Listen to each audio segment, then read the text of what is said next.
Hello friends and welcome to Pathologic, Volume 1, Episode 19. Today's puzzle is a Gokigen Naname, or slant in English. This is a puzzle style that I have covered before in my newsletter, so if you enjoy the puzzle that you see in this video and would like to solve some that I put together, please look for back issues there. This puzzle produces some pretty appealing output as well. The solved puzzles really look nice, I think. So I'm looking forward to that, but before we can get into it, we need to take a look at the rules.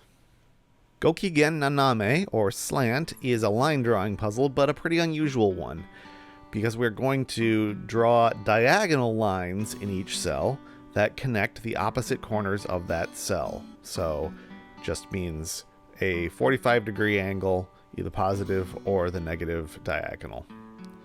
Diagonal lines cannot form closed loops within the puzzle, so we can't ever have a diamond shape or some larger shape that eventually connects to itself. We can, however, have intersections. We can have more than two lines that touch one of these vertices. Numbered clues indicate the number of lines that touch that circle. So you can see in the answer, this 2 here has 2 of the lines intersecting with it. Those are the rules of Gokigen Naname. So now it's time to solve a puzzle. Today's Gokigen Naname puzzle comes to us from Tyrgannus. Okay, so let's look, as usual in many of these puzzle genres, for big numbers and little numbers. Zeros and 4s are going to be fully defined in any of these puzzles. So this 0 clue can't have any lines going into it, so these must slant the other way. We can do that with all of these zeros. Likewise, the 4s need to have all 4 of their potential neighbors touching them. So we can do that with the 4s. Next, let's look at numbers that are slightly smaller but are on the edges of the grid and are fully defined. So a 2 on an edge only has 2 neighbors, so we know how those go. And a 1 in a corner is the same. It only can go one direction.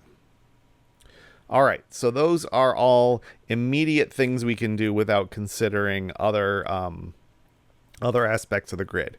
So now let's look for, now that we have done that work, are there any clues that have seen all of the lines they need to see, or there's only one place that they can get all the lines they need to see? And I noticed 2 of those right off the bat. This 1 has already got its 1 line, so it needs to have no more. And this 2 has one of its lines needs another, but there's only one place that can come from, down here. So that's the thing we can look for anywhere. Now let's think about the don't make a loop rule. We've got 3 sides of a square, of a diamond, in a couple of these places, and in each case we can't make that diamond complete. So let's fill in the 4th space in the opposite direction. There. Okay, now these 3s, actually this is a pattern we'll see a lot in these 2 3s next to each other. This 3 has one of its neighbors that is not a line touching it, so the other 3 have to be. And this 3 now goes the other direction. It can't go this way, so it has to go all 3 of the other directions. We've got a slightly larger version of the potential loop going on up here. This can't close in on itself, so it's got to go up like that.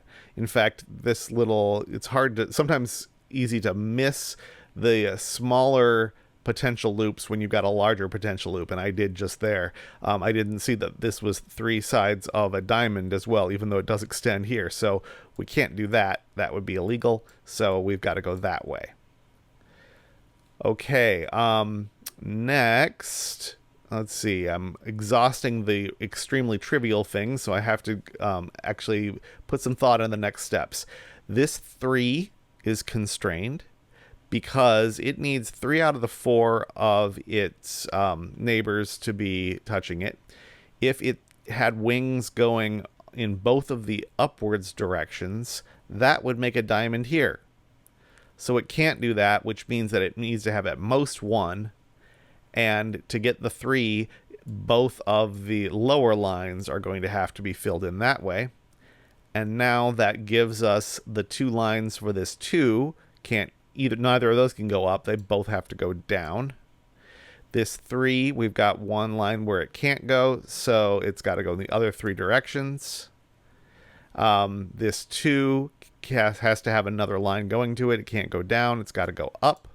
Now this 3 is fully defined because of that line. And what are we left with? This 3 can't have 2 going left because then we get a diamond. So it's got to have at most 1 going left, which means it needs at least 2 going right. This 2 is now fully defined, which in turn restricts the 3, so it's got to go the other way. And let's just scan through here. All the cells are filled in with slants. We can see from the coloring there are no loops that have been formed, so we can check our work.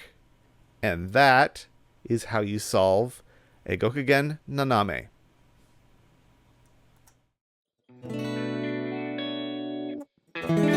Thanks for watching. Remember to like, subscribe, and check out the description below for more free puzzles.